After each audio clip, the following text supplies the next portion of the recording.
ദൈവത്തെ ദർശിച്ചവരാണ് വിശുദ്ധർ.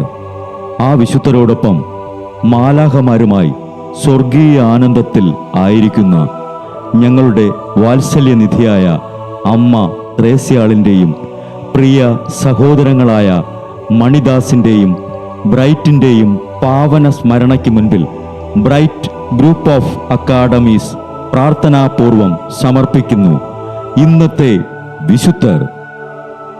അവതരണം അനിൽ കുഴിഞ്ഞകാല. ആശയം മുത്തയ്യൻ ആൻഡ് സെലിൻ പ്രിയ. സംവിധാനം സ്റ്റെനി ആൻഡ് സ്റ്റെനിച്ച്. ഇന്നേ ദിവസം തിരുസഭ മാതൃകയായി നൽകിയ വിശുദ്ധരെ അനുകരിച്ച് പ്രാർത്ഥനയോടെ ആ പാത പിന്തുടരുന്ന നിങ്ങൾക്കേവർക്കും കർത്താവിൻ്റെ തിരുമുഖം ദർശിക്കാൻ കഴിയട്ടെ എന്ന പ്രാർത്ഥനയോടെ ഞാൻ നിങ്ങളുടെ സ്വന്തം ജസ്റ്റിൻ. ഇന്ന് ജൂലൈ 12 വിശുദ്ധരായ ലൂയി മാർട്ടിനും സെലിഗോരിൻ്റെയും തിരുനാൾ. സൈനിക കുടുംബങ്ങളിൽ ജനിച്ച വൈദിക സന്യാസ ദൈവവിളികൾ സ്വീകരിക്കാൻ ആഗ്രഹിച്ച, എന്നാൽ ദൈവഹിതം തിരിച്ചറിഞ്ഞ് വിവാഹ ജീവിതം നയിച്ച് ആധുനിക ലോകത്തിലെ ഏറ്റവും വലിയ വിശുദ്ധരായ കൊച്ചു ത്രേസ്യ ഉൾപ്പെടെ 9 മക്കൾക്ക് ജന്മം നൽകി വളർത്തി വിശുദ്ധരാക്കി തീർത്ത ദമ്പതികളാണ് ലൂയി മാർട്ടിനും സെലിഗോരിനും. 1823 ആഗസ്റ്റ് 22 ഫ്രാൻസിലെ ബോർഡൂവിൽ ജനിച്ച് പ്രാഥമിക വിദ്യാഭ്യാസത്തിന് ശേഷം ഏകാന്തത സ്നേഹിച്ചിരുന്നു. ലൂയി സൂക്ഷ്മതയും കൃത്യതയും ആവശ്യവുമായ വാച്ച് നിർമ്മാണം തൻ്റെ തൊഴിലായി സ്വീകരിച്ചു. 23-ാമത്തെ വയസ്സിൽ സന്യാസ ജീവിതം ആഗ്രഹിച്ച് ബെനഡിക്റ്റൻ ആശ്രമത്തിൽ ചേർന്നു. ലത്തീൻ ഭാഷാ പഠനത്തിലുണ്ടായ ബുദ്ധിമുട്ട് കാരണം സന്യാസ ജീവിതത്തെ കുറിച്ചുള്ള ആഗ്രഹം ഉപേക്ഷിച്ചു. അലൻസോണിൽ വാച്ച് നിർമ്മാണവും രത്നവ്യാപാരവും ആരംഭിച്ച ലൂയി എല്ലാ കാര്യങ്ങളിലും ദൈവത്തിന് പ്രഥമ സ്ഥാനം നൽകിയിരുന്നു.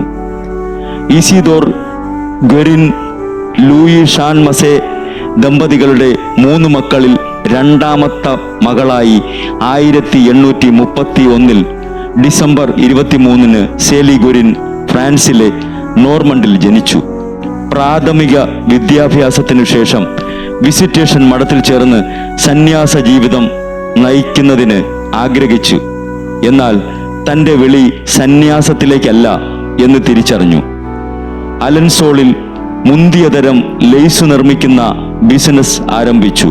അതിൽ വിജയിക്കുകയും ചെയ്തു. അലൻസോണിലെ സെയിന്റ് ലയോനാർഡ് പാലത്തിൽ വച്ച് ലൂയി മാർട്ടിനും സെലിഗോരിനും പരസ്പരം കണ്ടുമുട്ടി. 1858 ജൂലൈ 13 നേത്രാദാം ദേവാലയത്തിൽ വച്ച് അവരുടെ വിവാഹം നടന്നു. 9 മക്കളും ജനിച്ചു. 4 പേർ ശൈശവത്തിൽ തന്നെ മരിച്ചു. ലൂയി സെലി ദമ്പതികളുടെ തീക്ഷ്ണമായ ആത്മീയതയാണ് വിശുദ്ധ കൊച്ചു ത്രേസ്യയുടെയും അവളുടെ 4 സഹോദരിമാരുടെയും വിശുദ്ധിയിലേക്കുള്ള വളർച്ചയുടെ അടിസ്ഥാനം. ഒരു നാൾ സെലി ക്യാൻസർ ബാധിതനായി. 1877 ആഗസ്റ്റ് 27 ഈ ലോകത്തോട് യാത്രയായി. തുടർന്ന് തളർവാദവും മാനസിക അസ്വാസ്ഥ്യവും മൂലം ഏറെ സഹിക്കേണ്ടി വന്ന ലൂയി മാർട്ടിൻ 1894 ജൂലൈ 27 തൻ്റെ സ്വർഗ സമ്മാനത്തിനായി യാത്രയായി. ആഗ്രഹത്തെ സമർപ്പിച്ച് വിശുദ്ധരായി തീർന്ന ദമ്പതികളെ ഞങ്ങൾക്കും ഞങ്ങളുടെ കുടുംബങ്ങൾക്കും വേണ്ടി പ്രാർത്ഥിക്കണമേ.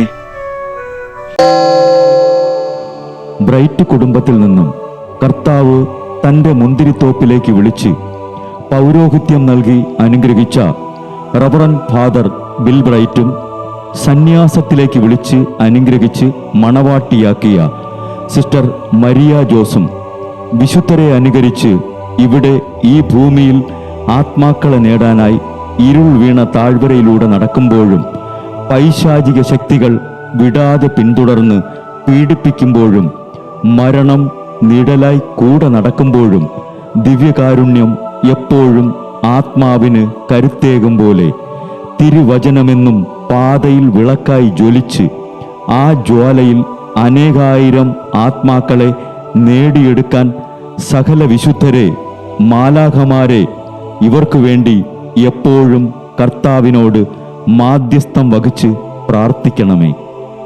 അനുദിന വിശുദ്ധർ നടന്ന വഴിയെ നടക്കുന്ന ഇവർക്ക് പിന്നാലെ കൽപ്പനകൾ പാലിച്ച് കരുത്തോടെ നടക്കുന്ന ഞങ്ങളും ഞങ്ങളുടെ പ്രിയപ്പെട്ടവർക്ക് അരികിലെത്തി നിത്യസൗഭാഗ്യം പങ്കിടാൻ അനുഗ്രഹമരുളണമെന്ന് കർത്താവെ, അങ്ങയോട് ഞങ്ങൾ പ്രാർത്ഥിക്കുന്നു.